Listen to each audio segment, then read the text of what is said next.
Hey guys, it's Elle. Welcome back to my channel. Today I'm here with my end of year book tag, and I don't know if I did this tag last year, but I thought it'd be fun to do it this year. So let's get right into it. The first question is, are there any books that you started and still need to finish? And for me, there is one that I can think of, which is Fourth Degree by Nikki Castle. I started this in the summer and I started on my Kindle and just never kept reading. It is a forbidden age gap MMA fighter romance. So the heroine, she's going to this gym to learn self-defense, and the hero is her trainer. And I was enjoying it in the moment, but then I just kind of like, you know, when you're reading and then you just feel like you're not really into it anymore at the moment.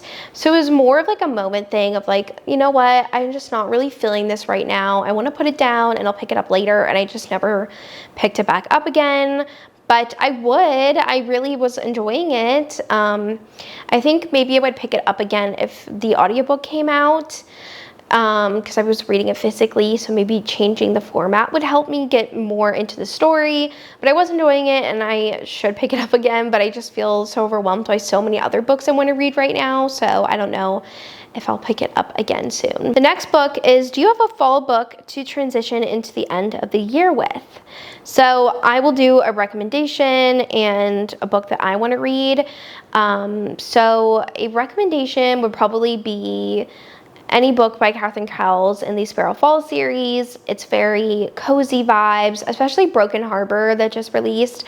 It's very cozy, autumnal, and just feeling, you know, that small town vibe that just feels really cozy and very like Gilmore Girls-esque. And then one book that I really want to read before the end of the year is The Cinnamon Bun Bookstore by Laurie Gilmore. This is a cozy mystery set in a really cute small town. And the hero and heroine go on an adventure to figure out about this like secret message found in her bookstore, and I've heard great things. So many people really love it, so I really want to read it. The next one is there a new release you're still waiting for? At first I was going to say All the Missing Pieces by Catherine Cowles, but I don't think that's actually releasing in 2024. I think it's releasing at the beginning of 2025. So instead I would say Forever the Highlands by Samantha Young. This is her new release that's coming out in December. It sounds really good. It is a single dad romance, pining, set in the Scottish Highlands.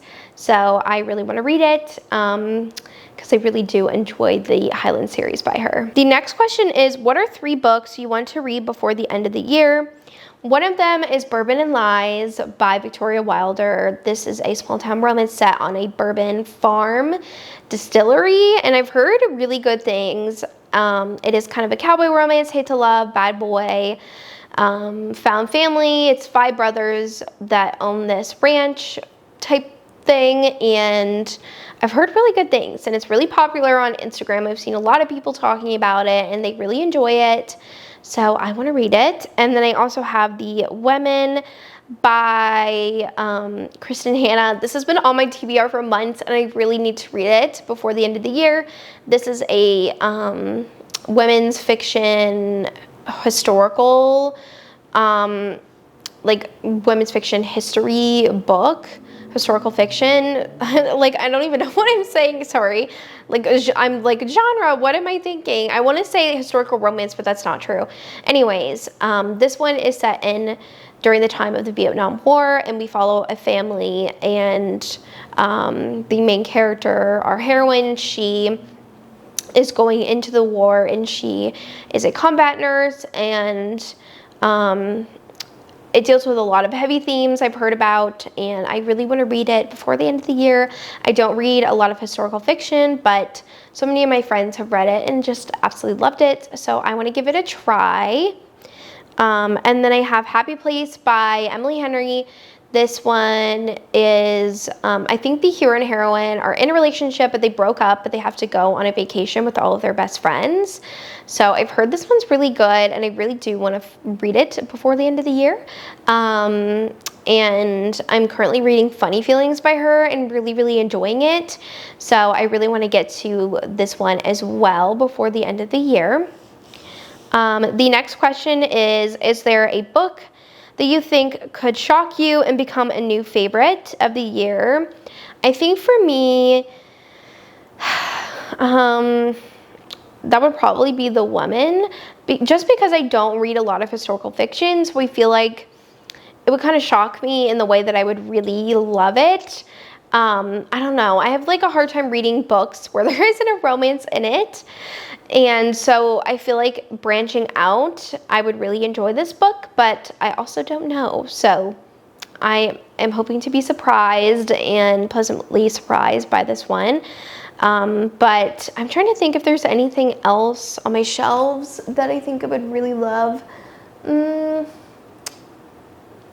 Maybe Sunday Morning by Julie Ann. I read one book by her that I really liked, and then I tried another one and I did not like it, but I've heard this one's really good. It is a like small town romance, and the heroine, she, I think, is dating the hero's brother, and the hero's the older brother in this family, and it's forbidden, forced proximity, and it sounds good, but also I'm kind of scarred from my last Julie Ann experience because I just really did not like that one, so I don't know if I'll love this one, but maybe I'll be surprised by her. And then the last question is, have you already started making plans for 2025? This is a tentative yes. It is. I'm filming this in November, towards the end of November. So I am starting to make my plans for January and the next year of just like, I love doing end of year content. It is my favorite thing to do as a booktuber. I love just doing like wrap-ups of the year, like my favorite series, my favorite historical romances, my favorite fantasies. So that's something I really enjoy doing. And that'll also kind of carry through a little bit into January, just the way my schedule is going to work. So yes, I am starting to plan for 2025, but not like written in stone planning, but I'm also getting really excited about new releases that are going to come out next year, that I'm dying for. Like the next book in the When the Moon Hatched series is going to come out. I think the next book in the Fourth Wing series, and hopefully the next Sarah J. Maas book. Probably not. She probably will take another year off, but I don't know. But and just a lot of like indie romances that I am really excited about. I love indie romances, and you don't know a ton ahead of time what we'll be releasing just because they pump out books really quickly. But one book that I'm really excited to read in 2025 is a new Gianna Darling book, which is the start of her new trilogy, which is kind of a Hollywood vibe polyamorous relationship, like old Hollywood vibes. And we have seen the hero, at least from like her duet series that she's done, and because he is one of the brothers of the Lombardi family. And I am just really excited for this one. She's been teasing with this trilogy for years, so I'm really excited for it. And I'm just really also excited for a lot of my favorite indie authors are going to be trad published next year, which is just so exciting. So just a lot of exciting things. I'm always excited about the future with romance books, so I'm excited. And yeah, that was the last question. This was a lot shorter than I thought it was going to be, but I am getting really excited for 2025. I really have enjoyed 2024, but I'm excited for a new year, a new start. And yeah, so let me know if you agree with some of the things I chatted about in this video. What was I have a question for you all in the comments. What was your favorite romance of the year so far? I don't know the answer to that yet, so I'm still trying to figure that out for myself, but I have just had so many good romances that I've read this year, and I'm really excited for 2025, and I want to thank you for watching this video, and leave down below a like heart emoji with the sparkles on it, because I really love that one. And yeah, so I will see you guys in my next video. Bye.